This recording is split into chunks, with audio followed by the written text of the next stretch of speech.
한국직업방송과 연합뉴스TV가 함께 만드는 취업 전문 뉴스 투데이 고용플러스입니다.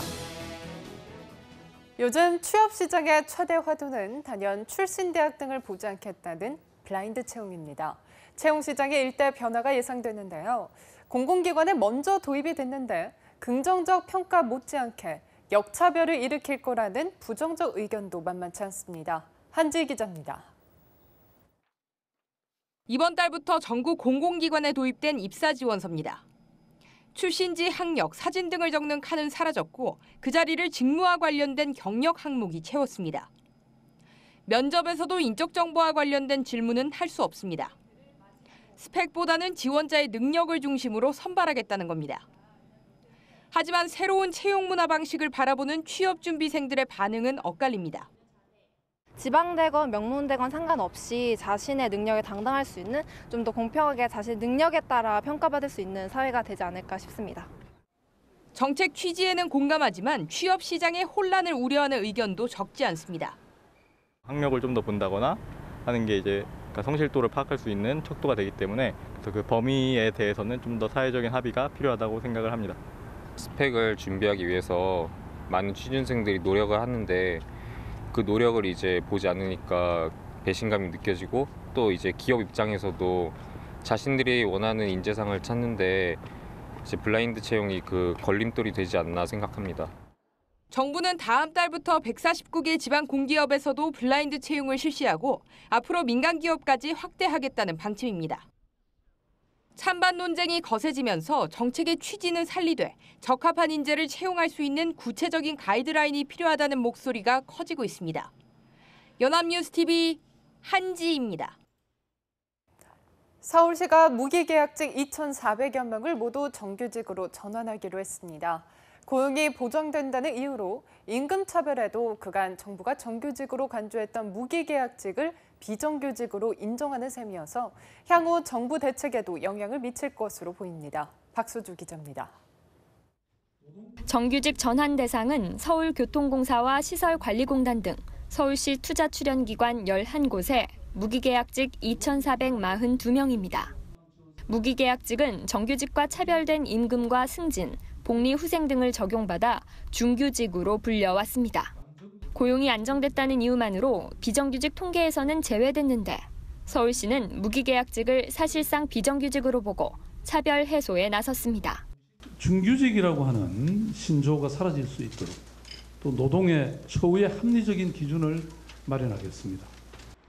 해당 기관들은 동일 노동, 동일 임금을 원칙으로 업무 비중과 근속 연수 등을 고려해 노사 합의로 이들의 구체적인 처우를 결정하게 됩니다. 인건비 상승으로 기관들의 재정 적자가 더 심각해질 거란 우려에 대해 서울시는 임금체계 통합을 상당 부분 진행해와 예상 소요 예산이 한 해 77억 원 정도로 많지 않다고 설명했습니다. 일각에서 제기되는 역차별 논란에 대해서도 해명했습니다.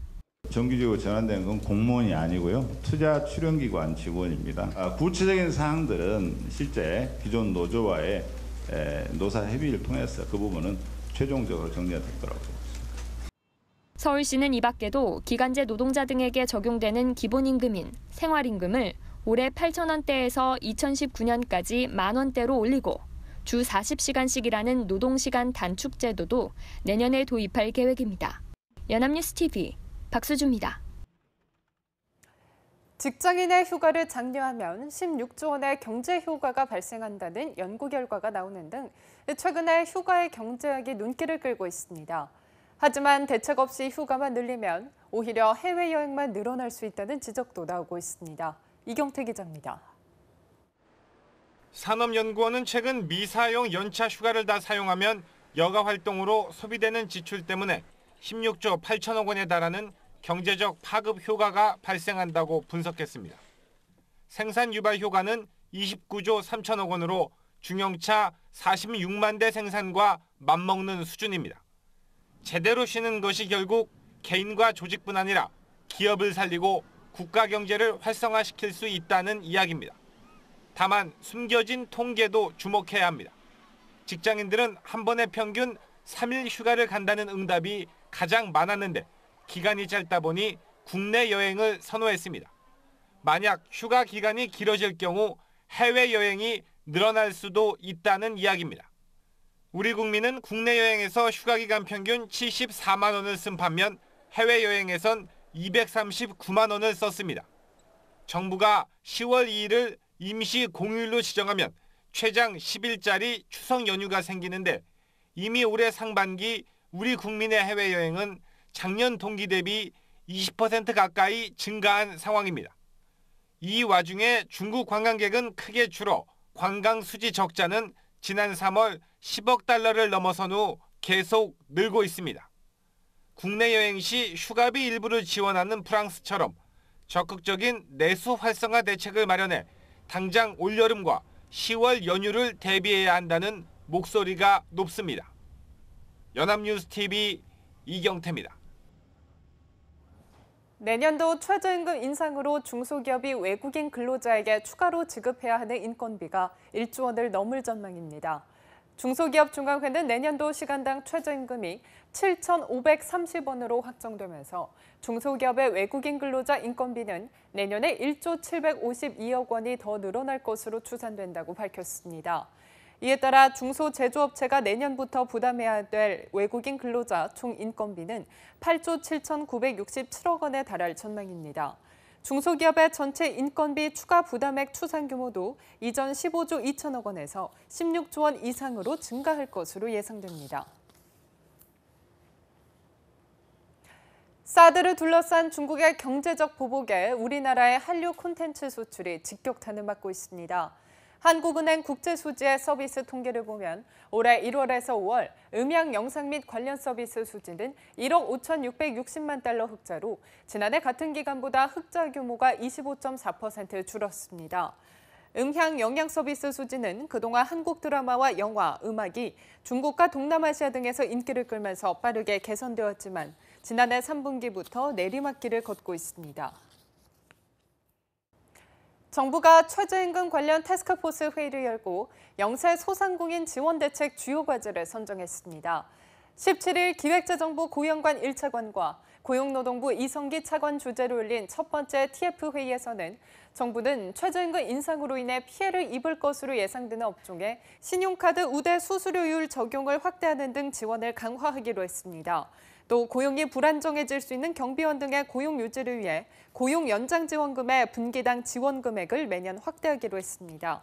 정부는 이를 통해 최저임금 인상분의 36%가 보전될 것으로 예상됐습니다. 육아를 위해 휴직을 신청하는 아빠들이 늘었습니다. 올해 상반기에만 1년 전보다 52%나 급증했는데요. 아빠들이 육아휴직의 가장 큰 걸림돌로 꼽은 소득 감소를 정부가 지원하고 공동육아에 대한 책임감이 높아졌기 때문으로 분석됩니다. 신세롬 기자입니다. 올해 상반기 민간기업과 공공기관의 남성 육아휴직자 수가 5,101명으로 집계됐습니다. 지난해 같은 기간보다 52.1% 늘어 올해 10,000명을 돌파할 것으로 예상됩니다. 지난해 7,616명, 2015년 4,872명이었던 것에 비하면 2년 새 2배 가까이 급증한 겁니다. 전체 육아휴직자 중 남성의 비율도 꾸준히 늘고 있습니다. 지난 2013년 3.3%에 불과했지만 지난달 기준 11.3%로 두 자릿수를 돌파한 겁니다. 고용노동부는 이 같은 현상이 육아휴직 장려 정책과 공동 육아에 대한 남성의 책임감 확대에 따른 것이라고 설명했습니다. 실제로 육아휴직을 고려한 아빠들이 가장 걱정된 사항으로 꼽은 건 소득 감소입니다. 올해 상반기 정부의 육아휴직 급여 특례 정책인 아빠 육아휴직 보너스제를 이용한 남성은 1,817명으로 지난해보다 80% 증가했습니다. 같은 자녀에 대해 부모가 두 번째 육아휴직을 신청하는 경우 첫 3개월의 휴직급여를 통상임금의 100%로 지급하는 제도입니다. 특히 이달 1일부터는 둘째 이상 자녀의 경우 상한액이 200만 원으로 인상됐습니다. 고용노동부는 육아휴직을 신청하고 참여하는 아빠들의 고충을 해소하기 위해 육아지원 온라인 플랫폼도 다음 달 중 개설할 예정입니다. 연합뉴스TV 신세롬입니다. 추경안 처리를 둘러싼 정치권의 협상이 난항을 거듭하고 있습니다. 여야는 7월 임시국회를 앞두고 막판 접점 찾기를 시도했지만 최대 쟁점인 공무원 증원 예산 문제는 제대로 논의조차 못했습니다. 이준삼 기자입니다. 국회 예결위는 일요일에 이어 월요일에도 예산 조정 소위를 열고 추경안을 심사했습니다. 그러나 정부 원안을 고수하는 여당과 대폭적인 수정을 요구하는 야당의 의견이 팽팽하게 맞서면서 진통은 계속됐습니다. 최대 쟁점은 역시 80억 원 규모의 공무원 증원 예산입니다. 소방관과 경찰, 사회복지 서비스에 종사하는 공공부문 일자리를 만드는 추경입니다. 이것조차 막는다면 이는 정부 출범을 막겠다는 것과 같습니다. 향후 30여 년간 수십조 원의 예산이 드는 공무원을 늘리고 일회성 알바 예산에 불과한 공무원 추경은 절대 안 됩니다. 앞으로 30년간 522조가량의 천문학적인 혈세가 투입되기 때문에 이에 따라 예결산 소위는 공무원 증원 예산은 가장 마지막 단계에서 논의키로 하고 나머지 예산에 대한 심사를 먼저 진행했습니다. 여야는 정부조직법 개정안 심사 과정에서도 환경부의 물관리 일원화와 국민안전처 폐지를 놓고 양보 없는 공방전을 전개했습니다. 물 및 설득에 총력을 쏟아붓고 있는 여당은 야당도 조속한 추경안 처리에 동의하는 만큼 결국엔 극적인 절충안이 도출될 것으로 기대하고 있습니다. 하지만 일각에서는 여야 간의 입장차를 놓고 볼 때 7월 임시국회가 종료된 뒤 원포인트 국회를 따로 열어야 할지 모른다는 전망도 흘러나오고 있습니다. 연합뉴스TV 이준삼입니다. 남양유업 본사의 갑질 피해를 본 대리점주들이 본사를 상대로 낸 손해배상 소송 항소심에서 배상액이 대폭 줄어들었습니다. 서울고등법원은 대리점주 A씨 등 6명이 낸 손해배상 청구 소송에서 6명에게 모두 6억 원을 지급하라는 1심 판결을 깨고 3명에게 5,300여만 원만 지급하라고 결정했습니다. 재판부는 남양유업이 대리점주에게 제품 구입을 강제한 건 불공정 거래 행위에 해당한다면서도 다만 손해배상 청구는 소멸 시효 기간인 3년을 넘을 수 없다며 이같이 판단했습니다. 공정거래위원회가 롯데리아와 BHC, 굽네치킨 등 대형 프랜차이즈 업체들의 불공정 행위 정황을 포착하고 현장 조사에 착수했습니다. 관계 당국과 업계에 따르면 공정위는 최근 이들 세 곳을 포함한 프랜차이즈 본사들에 대한 가맹거래법 위반 혐의에 대해 조사를 진행 중입니다. 공정위는 지난달 16일 BBQ에 대해 가맹점으로부터 광고비 부담 명목으로 판매 수익의 일정 부분을 거두기로 한 과정에서 가맹사업법 위반 혐의가 없는지 등을 들여다본 것으로 전해졌습니다.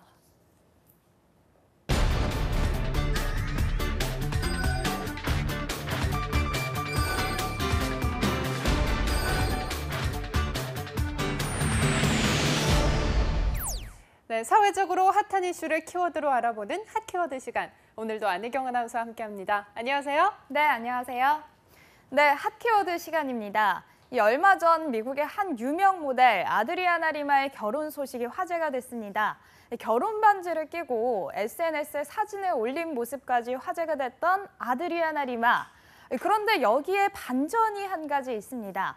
바로 그녀에게 반지를 선물한 주인공은 다름 아닌 바로 자기 자신이었던 건데요. 사진과 함께 올린 글에는 자신의 행복을 위해 스스로와 결혼했다는 내용이 써 있었죠. 네, 저도 그 사진을 본 것 같아요. 이 네티즌 사이에서 꽤 유명한 글이었죠. 최근에는 이렇게 혼자 자신과 결혼한 사진을 찍은 뒤 SNS에 올리는 경우가 많아진 것 같아요. 맞습니다. 그래서 요즘에는 이 혼자 하는 결혼에 대한 이런 결혼 문화에 대한 신조어가 생겼다고 하는데요. 바로 솔로곰이란 말입니다. 결혼에 대한 고정관념에 얽매이지 않고 자기 자신과의 결혼을 통해서 독립적이고 자유로운 삶을 추구한다는 거죠. 네, 얼마 전 한 방송에서도 유명 스타일리스트가 비혼을 선언하면서 화제가 됐었잖아요. 이제는 나 홀로 결혼이 이상한 것이 아니라 하나의 문화로 자리 잡게 된 것 같은데요. 맞습니다. 특히 미국에서는 이 같은 나홀로 결혼이 늘고 있는데요. 가장 대표적인 예로 양들의 침묵으로 우리에게도 익히 알려진 배우 조디 포스터가 바로 그 예입니다. 독신으로 살면서 2명의 아들을 낳아서 기르고 있지만 여전히 거리낄 것이 없다고 말하죠. 또 아예 시험관 아기를 통해서 출산을 한 뒤에 홀로 아이를 기르는 여성도 증가하고 있다고 하는데요. 외국에서는 이런 여성을 초이스맘이라고 부른다고 합니다. 그래서 오늘은 우리나라에서 이 초이스맘에 대한 인식을 한번 알아보고자 합니다. 네, 초이스맘이요. 우리나라에서는 다소 생소한 용어인 것 같은데 어떤 단어인가요? 그렇습니다. 사실 외국에서도 초이스맘이란 단어를 본격적으로 사용한 게 불과 10여 년 전인데요. 시작은 미키 모리셋이라는 정자은행을 이용해서 두 자녀를 얻게 된 비혼 여성이 자신의 저서에서 초이스맘을 언급하면서 조금씩 알려지기 시작했습니다. 다소 생소한 단어일지 모르겠지만 우리나라에서도 방송인 허수경 씨가 시험관을 통해 아이를 낳은 뒤 비혼모로 공식 선언을 하면서 본격적으로 초이스맘에 대해 알려지게 됐습니다. 네, 그렇군요. 그럼 이렇게 초이스맘, 솔로 고미가 늘어나는 이유는 뭔가요? 네, 무엇보다 여성의 사회적 지위와 경제력은 높아지고 있는데 결혼 후에 가정 내에서의 지위는 과거와 비슷한 수준이기 때문인데요. 굳이 결혼을 하지 않아도 충분히 자신의 힘으로 아이와 함께 가정을 꾸리면서 행복하게 살 수 있다고 생각하는 여성들이 계속해서 많아졌기 때문이죠. 네, 맞아요. 한국에서도 그런 생각을 하는 사람이 많아졌다고 하던데 이게 전 세계적인 추세인가 봐요. 그렇습니다. 유럽의 각종 통계를 조사하는 유로스탯의 2012년도 보고서에 따르면 결혼하지 않고 출산하는 여성의 비율은 프랑스와 스웨덴 모두 각각 50%를 넘었다고 합니다. 특히 스웨덴의 경우에는 미혼 여성이라도 정자를 기증받는 게 법적으로 가능해서 결혼을 하지 않고도 아이를 원하는 여성이라면 정자은행을 통해서 아이를 가질 수 있을 정도죠. 네, 그렇다면 우리나라의 경우도 이러한 경로를 통해서 아이만 낳고 비혼으로 남는 경우도 있나요? 네, 앞서 말씀드렸듯이 시험관을 통해서 아이를 낳는 경우는 가능하지만 국내에서는 비혼모가 정자은행으로 정자를 기증받는 것은 불법이기 때문에 사례가 거의 없다고 할 수 있습니다. 정자은행을 이용하려면 결혼해서 남편과 정자 제공자의 동의를 구해야 하는데요. 의료인이 이 법을 어기고 인공수정을 하게 되면 최대 3년형을 살 수 있기 때문입니다. 그래서 솔로구미로 지내는 여성은 많아도 초이스맘은 다른 나라에 비해서 현저히 적은 편이라고 합니다. 네, 그런 걸 보면 우리나라가 조금 더 비혼에 대한 특수한 환경에 놓여 있는 것 같은데요. 네, 맞습니다. 이에 대한 원인은요, 여전히 비혼 여성과 비혼모에 대한 시각이 보수적인 우리나라의 분위기 때문인데요. 전통적으로 유교관념이 투철한 우리나라에서는 자발적 비혼모의 경우라도 미혼모로 당연하게 여기거나 가족의 붕괴 등을 문제 삼아서 곱지 않은 시선으로 보기 때문입니다. 2015년까지는 비혼모에 대한 정부의 공식적인 통계조차 없었을 정도라고 해요. 네, 그렇다면 2015년부터는 공식적인 통계가 이루어지기 시작했나 보네요. 비혼모에 대해 정부도 조금씩 자각을 하기 시작했다는 뜻으로 받아들이면 될까요? 하지만 이 결과를 보면 다소 생각이 달라질 수도 있을 것 같습니다. 2015년 인구 센서스에 따르면요, 이 한국의 비혼모는 24,487명인데 이 한국의 경우 혼외 출산 자녀 비율이 일본, 터키의 뒤를 이어 세계 최하위권이라고 합니다. 반면 프랑스의 경우 혼외자 비율이 절반이 넘는 56.7%였던 거죠. 이는 비혼모, 비혼부의 사회적 시선이 높은 나라와 높지 않은 나라를 구분하는 지표가 되기도 한다고 합니다. 네, 그럴 수 있겠네요. 무엇보다 이렇게 차이가 날 경우에 초이스맘, 즉 비혼모에 대한 정책에도 많이 차이가 날 것 같은데요. 어때요? 네, 맞습니다. 실제 프랑스 정부에서는 비혼모를 비롯한 한부모 가족에게는 이 가족 수당이 있다고 합니다. 또 이들 가정에 대한 세금 감면 혜택도 큰데요. 한부모 가정은 보육시설을 이용할 때 최우선 대상자가 될 수 있고요. 최근에는 어린이집과 고용을 연계하는 제도를 새로 내놨을 정도입니다. 무직 상태인 비혼모, 비혼부의 아이들을 돌봐주면서 직업교육과 취직 준비를 같이 도와주기 때문에 굳이 비혼이거나 미혼임을 감출 필요가 없는 이 사회적 풍조가 이어질 수 있다고 합니다. 하지만 우리나라의 경우에는 한부모 가족에 대해서는 월 15만 원 정도로 이렇게 지원하는 제도밖에 없어서 여전히 이 초이스맘에 대한 인식 개선이 필요한 상황입니다. 네, 그렇군요. 이 여성이 자발적으로 비혼을 선택한다고 하더라도 한국에서는 아직까지는 넘어야 할 산이 많은 것 같습니다. 경제적 지위와 독립적인 부분이 커졌다고 해도 개인적인 상황은 물론이고 취업에도 큰 영향을 미치고 있으니까요.